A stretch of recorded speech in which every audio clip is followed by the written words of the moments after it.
This is Chapter 10 on muscular systems. So Chapter 9, we focused more on skeletal muscle structure, physiology of contraction. So this chapter, we're going to focus more on how skeletal muscles actually interact to bring about the movement, criteria for naming skeletal muscles, and then some principles of leverage. So looking at muscle actions and interactions between muscles. So remember, muscles only pull, they can never push. So generally, whatever one muscle group does, there's another group that's going to do the opposite. So your types of functional groups for muscles. So we have the prime mover, or sometimes referred to as the agonist. So this is the muscle that's primarily responsible for producing a specific movement. Your antagonist then would be the opposite. So it's going to oppose the agonist or the prime mover movement. Right? So just like in literature, right? So every story, there's a protagonist, which is your main character, and then there's an antagonist that's going to be against or opposed to your main character. So usually your prime mover and antagonist would be located on opposite sides of a joint from which they act. So this example, if we have flexion of the elbow, right? So you're flexing your elbow, your forearm, that's going to be the prime mover of the bicep. So the bicep will contract, right, and pull the forearm closer to the shoulder. So in this particular movement, the triceps would be the antagonist. So it's going to do the opposite movement. So then again, if we do the opposite movement of an extension, right, so we're going backwards. So now the roles have been reversed. So now the tricep is the prime mover for extension or straightening the arm, and the bicep would be the antagonist, right? So it would oppose that particular movement. And some other functional groups of movement. So you can have a synergist. So a synergist is just like an assistant muscle. So it's just going to help that prime mover by either adding extra force to that same movement or helping to stabilize and reduce undesirable, unnecessary movement. So a particular type of synergist is called a fixator. So it's going to kind of fixate the bone or the muscle's origin to give it a more stable base to pull against. Right? So in this example, we are flexing the forearm using the bicep. So the biceps is your prime mover, right? So it's producing majority of the contraction for that movement. However, there's some other muscles involved in the arm and the shoulder to help the bicep with this flexion movement. So one synergist or fixator would be the deltoid. Right, so part of the shoulder muscle. So it's just going to help stabilize the shoulder and the top of the arm as the bicep contracts. Another type of synergist could be this pronator muscle here. So it's going to contract the same time as the bicep just to give it a little extra oomph and force with its contraction. So this figure is just showing how we can generally infer or estimate the type of movement that a muscle produces located or relative to the location of the joint. So if a muscle crosses on the anterior or the front of a joint, it could generally produce a flexion movement. So in this example, we have the pectoralis major, right? So when it contracts, it helps to flex the arm upward. If it crosses on the posterior or the back side of a joint, it would produce extension, right? Which would be the opposite of flexion, right? So in this example of lifting your arm up or down, you could say that the pectoralis major would be your prime mover, right, in flexion, and the latissimus dorsi, so the muscle that goes kind of along the side of your back, would be your antagonist. So when this muscle pulls, it's going to pull the arm backward and extend. Right? When this muscle pulls, it's going to pull the arm upward or flexion. Some other examples, if the muscle crosses on the lateral side of a joint, could produce abduction. Right? So remember, abduction is we're moving away from the midline. So if you've been abducted, you've been kidnapped or taken away. Right? So on the lateral side, meaning kind of on the outside of the joint when it contracts, it's going to move that body part away or abduct it away from the midline of the body. And then vice versa, if it's on the medial side, so closer toward the midline of the body, it would produce adduction, right? So adduction, when you add, you bring things together. So we would bring that body part back to or toward the midline. So like we said, one muscle could be a prime mover in one particular movement and function as an antagonist in a different movement, and possibly even as a synergist for a third or fourth movement. So back to the example of flexing the elbow. Right? So when you make a muscle in your arm, you flex your bicep. Right? So in this example, the bicep is the prime mover. However, in an extension movement, the bicep becomes the antagonist. So there are a few criteria for naming muscles. So muscles can be named based on their location in the body. So either the bone they're associated with or the general body region. So this example, the temporalis muscle is located over the temporal bone, right on the side of the skull. Muscles can also be named based on their shapes. So some muscles have very distinctive shapes. So example, the deltoid. Deltoid just means triangle. So think delta is a triangle symbol. So deltoid muscle is kind of a triangular shaped muscle, and that's why we call it deltoid. We can also name skeletal muscles based on their relative size. So we use maximus to denote the largest of the muscle group and minimus to denote the smaller. Longest would tell us that it is a long-sized muscle. So classic example is the gluteus maximus. Right? So at least everybody knows this muscle's name. Right? But there's also a gluteus minimus, right, just below. So it's the smaller of the two in that group. Now we can also name muscles based on the direction of the muscle fibers or the fascicles. Right? So again, remember fascicles are just bundles of the muscle fibers. Right? So one example would be a rectus muscle. So whenever you see the word rectus, it means that the fibers just run in a straight or erect direction. Right? Transversus, so they would run transverse or across, right? So at a right angle, and oblique would be kind of a diagonal arrangement. So this example, the rectus femoris, so your thigh muscle, right? So rectus tells us that it is a straight muscle. We can also name skeletal muscles based on the number of origins. Right? So again, remember an origin is where a muscle attaches to the immovable bone. Right? So the insertion would be where the muscle attaches to the movable bone. So in this example, the biceps has 2 origins. So bi for 2. The triceps contains 3 origins. Right? So we get tri. So bicep origins, we have one here on near the head of the humerus and then one on the scapula. So there are 2 origins or points of attachment for the bicep. And again, it's attached to the immovable bone. So when you flex your forearm, right, flex your bicep, your shoulder and your upper arm aren't really going to move. So what's moving is the forearm. So we see the insertion is going to attach to the radius, right, in the forearm. So this is the movable bone and the insertion.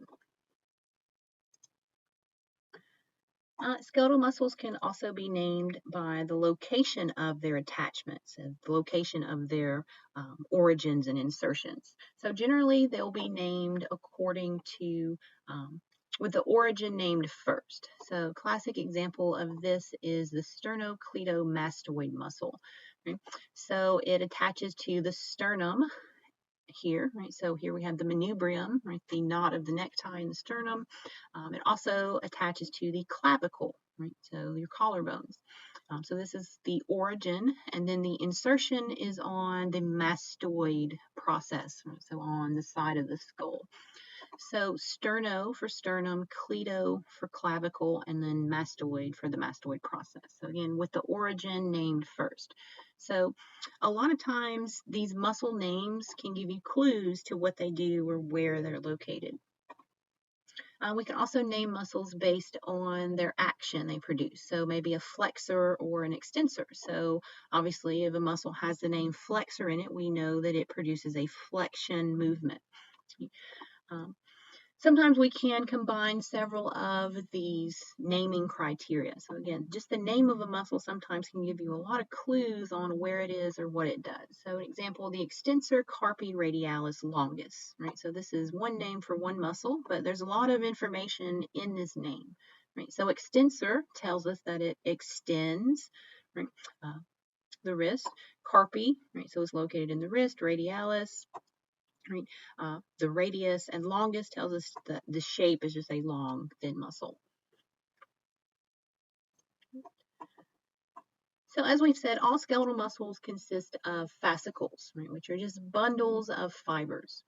So these fascicles, however, can be arranged in different manners. Right? So these variations in fascicle arrangement can result in different shapes and functional capabilities. So different types of movements, different strengths of contraction. Right? So we'll look at some common examples of fascicle arrangements. So the first one is a circular arrangement. So this one's pretty simple, straightforward. It's just muscle tissue arranged in a circular fashion. Right? So concentric rings of skeletal muscle fascicles. So this example, the orbicularis oris. So these are the muscles around your mouth. A convergent arrangement is when the fascicles are going to converge or merge and connect toward a single tendon insertion. So we have a broad origin where it attaches to the bone, right? And then a single, more narrow insertion, right? Or tendon. Right? So all of these fascicles are going to kind of converge and fixate on this single point.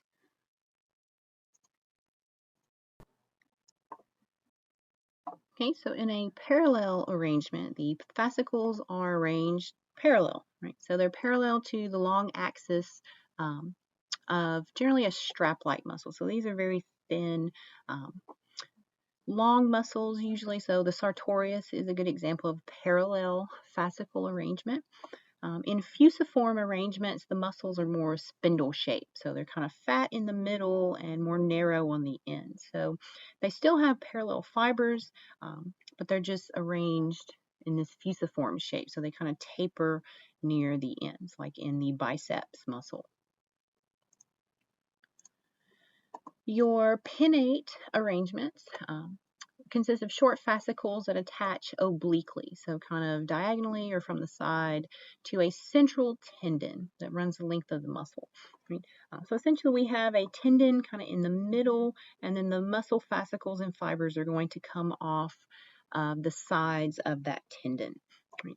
So there's three general types of pinnate arrangements. You can have a unipinnate, so fascicles are only going to attach just to one side of the tendon. In a bipinnate arrangement, the fascicles attach to opposite sides of a tendon. Right? So bi meaning two, so we have two bundles of fascicles on two different sides of the tendon. A multipinnate arrangement has kind of like a feather-like arrangement. So it appears as feathers inserting into one tendon. So they kind of spread and fan out off of that central tendon attachment. So the fascicles, the arrangement of the muscle fibers is going to ultimately determine the muscle's range of motion. Right? So how much movement is allowed when that muscle contracts and shortens. So these fascicles also are going to determine the muscle's power or the strength of the contraction. So your longer fibers that are more parallel and able to shorten more, they're usually not as powerful. So power depends on the number of muscle fibers, right? So your bipinnate, multipinnate muscles, being that they have more fibers, more fascicles, they're going to be more powerful. So just like with bodybuilders, right? So They have larger muscles, right, because they have more muscle fibers, meaning that their muscles are stronger. They can lift heavier weights. So actually the strongest muscle in the human body is the masseter muscle. Right? So this is the jaw muscle. So you see it is very short fibers. Right? So they don't shorten a whole lot because they're already short, but they have very powerful contractions, right? As opposed to the longer, thinner muscles of the hamstrings, right, which would not be as strong or as powerful contractions.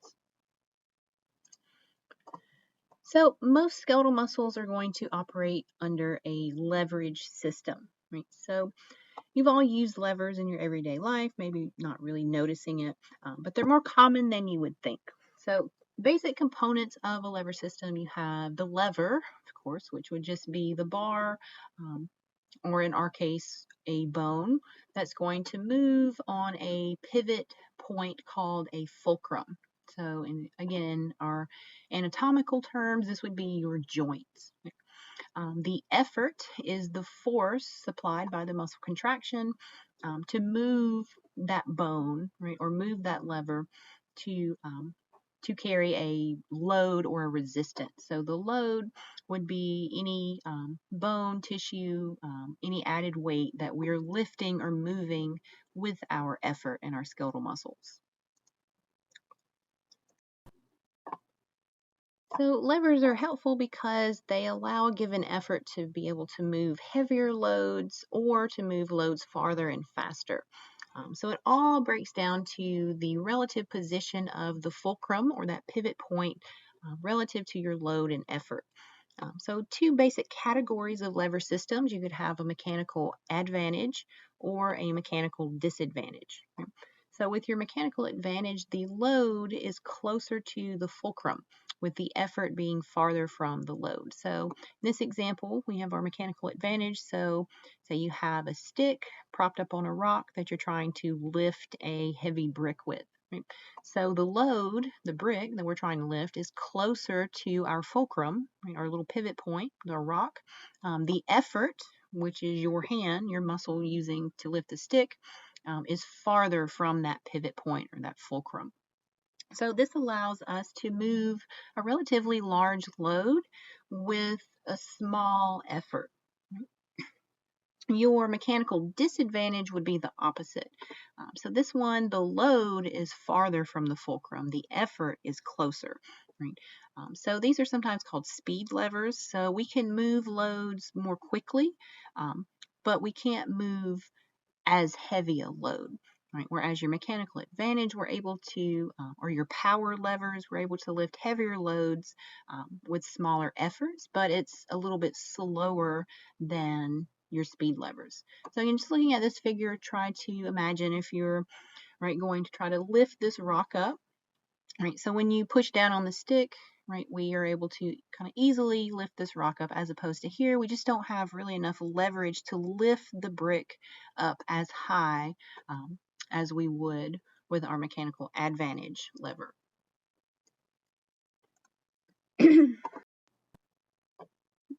So looking at your speed versus power levers, right, some more real life examples. So again, if the effort, so where you're holding the lever, where you're putting your muscles to work, is farther than the load from the fulcrum, we have a mechanical advantage. Right? So mechanical advantage with a power lever. So a good example is a car jack. Right? So if you were to just try to, with your own muscles, your bare hands, lift a car up, right, it's not going to happen. So you don't have that leverage system. So the car jack uses the principle of leverage, so we can easily lift this heavy vehicle up. So the fulcrum would be the post, right, the center point of the jack. The load, of course, is the car, and the effort is your arm, right, ratcheting the handle, right, or the lever. Right, so again, power lever, we're trading strength for speed. So while we can lift the car up on the jack, right, it's not going to be a very kind of instantaneous process, right? So it's going to take a little bit. You're going to have to crank it several times to get the car all the way to the top of the jack.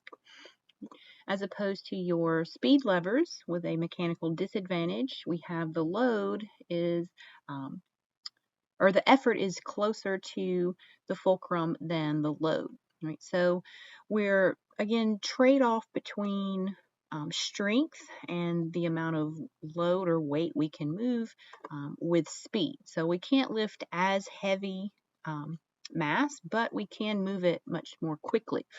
So an example here is a shovel, right? So the fulcrum is at the very end of the shovel. So this is where, right, the pivot point. The effort is where you're going to lift up on the shovel handle, and the load is whatever you're scooping with the shovel. Right? So we can't pick up a car with a shovel, right, because it's that different lever system, that mechanical disadvantage. So there's three basic classes of lever systems based on the relative positions of these three components: the fulcrum, the load, and the effort. So the first class lever is where the fulcrum is just directly in the middle. So it's between the load and the effort. So we have the load on one side, the effort on the other. So classic example would just be a seesaw or a teeter-totter, like on a kid's playground. Okay. Scissors would be another example. An anatomical example would be when you raise your head off of your chest. Okay, so the fulcrum would be where your spine attaches to your skull, right? The load is just the weight of your skull and your head. The effort is provided by that sternocleidomastoid muscle. So this muscle contracts to pull the head back, right? So this is a first class lever, again, because the pivot point, your fulcrum, is going to be in the middle of the system. Second class lever, we have the load in the middle of the system. So the load is between the fulcrum and the effort in a second class lever. So example would be a wheelbarrow or standing on your toes. So this one, the load is whatever you're carrying, right, in the wheelbarrow. The fulcrum is the wheel at the front of the wheelbarrow, right, and the effort is where you're lifting up on the handles. Right? An anatomical example would be when you stand on your tiptoes, right? So the fulcrum is your the ball of your foot, right, when you stand on your tiptoes. The load in the middle would just be the weight of your body bearing down, and the effort is provided by the calf muscles, the gastrocnemius muscles in the calf. As they contract, they pull the heel up toward the superior region of the body, and we have our pivot point fulcrum in the front of the system, right, in second class lever. Third class lever, we have the effort is in the middle of the system. So the effort is between the fulcrum and the load. So some household examples, right? So a broom, some tongs, tweezers, fishing rod, right? So when you sweep, the fulcrum is going to be on the end of the broom, right, where you're holding it, similar to that shovel analogy. The effort is going to be on the handle in the middle, right, where you are sweeping, right, where you're actually grabbing it. So anatomical example would be flexing the forearm. So the fulcrum in this case would be the elbow, right, where our effort is going to be the muscle. Okay? And the load is whatever you are lifting. Okay? So I know it looks like the muscle is behind the fulcrum, but we're based off of the insertion, right? So the effort is exerted on the radius, so where the bicep inserts on the bone. So technically the effort in this example is in the middle.